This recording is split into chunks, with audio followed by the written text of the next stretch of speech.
Colonial rinde este sentido minuto de silencio en homenaje a Osvaldo Aquino, quien llevó a la albirroja a lo más alto en el Sudamericano Sub-20 71 y la Copa América del 79.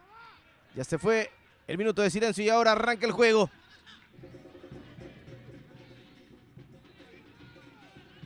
Lanza la pelota arriba buscando a Arévalo. Baja muy bien el disparo.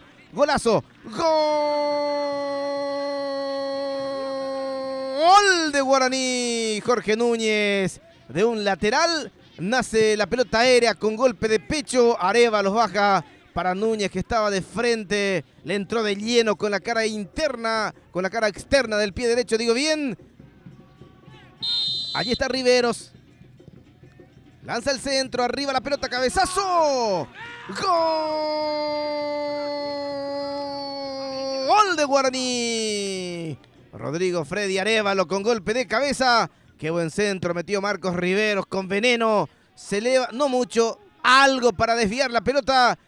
Le quedó con la menos hábil, por eso juega para atrás con Núñez. Riveros, maniobra Riveros. Filtra muy bien, pelota para Valbuena, le puede pegar Valbuena, Enrique para Rodrigo, devolución para Valbuena, remató.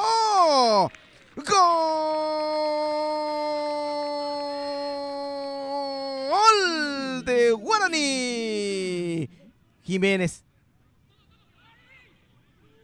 Ojo con Núñez. Pelota por el medio, viene el remate de Díaz. ¡Gol de Guaraní! Bruno Díaz. Riveros zafa bien de la presión. Juega con Fernando, Viveros para Enrique, Valbuena para Viveros. Va la marca allí por parte de Valiente. Viveros elude al arquero, remate, gol. ¡Gol de Guaraní! Fernando Viveros. Intenta Monje.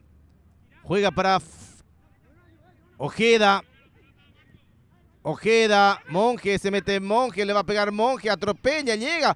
¡Gol de Guaraní! Valbuena. El árbitro dice no va más. Terminó el juego y fue victoria de Guaraní, goleada y clasificación para el cacique frameño. 6 para Guaraní, 0 para Sport Colonial.